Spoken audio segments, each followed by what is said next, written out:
Hello, I'm Eugene, and I just watched Weird, the Al Yankovic Story. Put it in.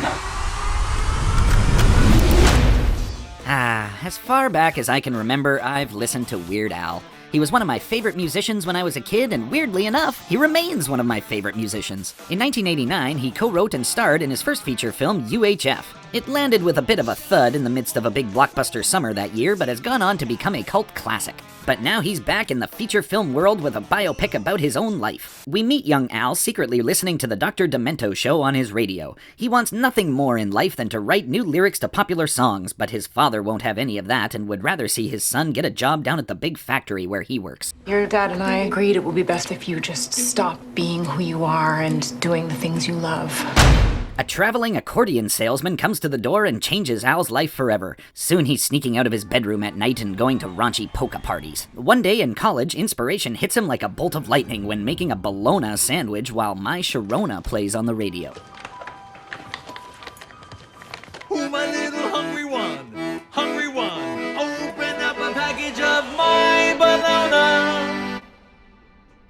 Dude, I've got chills. He gets the attention of his hero, Dr. Demento, played by Rainn Wilson, who becomes his mentor, or D-mentor. Soon after that, it's hit records, pool parties, mansions, booze, and drugs, the typical biopic stuff. But it's only fitting for a parody artist to make a parody biopic about himself, so don't take everything you see too seriously. I don't think Al actually fought a Colombian death squad or had a tempestuous relationship with Madonna, played wonderfully here by Evan Rachel Wood.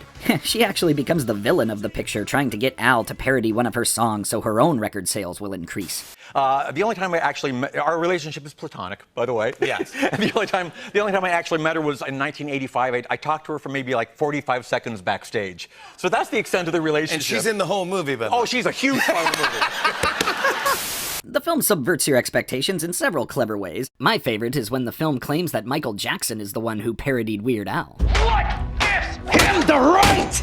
This could be great publicity. Sell a few more albums? No, I don't need to sell more albums! Ah! Daniel Radcliffe brings it all to the table for his performance as Al. He probably wouldn't be your first choice for the role, but it's actually kinda perfect. There's also a ton of great cameos from Emo Phillips, Conan O'Brien, Jack Black, Will Forte, and even Weird Al himself. Use your head, kid. Nobody wants to hear a parody song when they can hear the real thing for the same price. What's the point? I think that Walk Hard, the Dewey Cox story is still the one to beat in the parody musical biopic department, but Weird, the Al Yankovic Story is certainly a strong outing and also has the benefit of having all those great Weird Al songs at its disposal. I couldn't be more pleased that after 40 years of making us laugh, Weird Al has still got it. The film is streaming for free with ads on the Roku channel.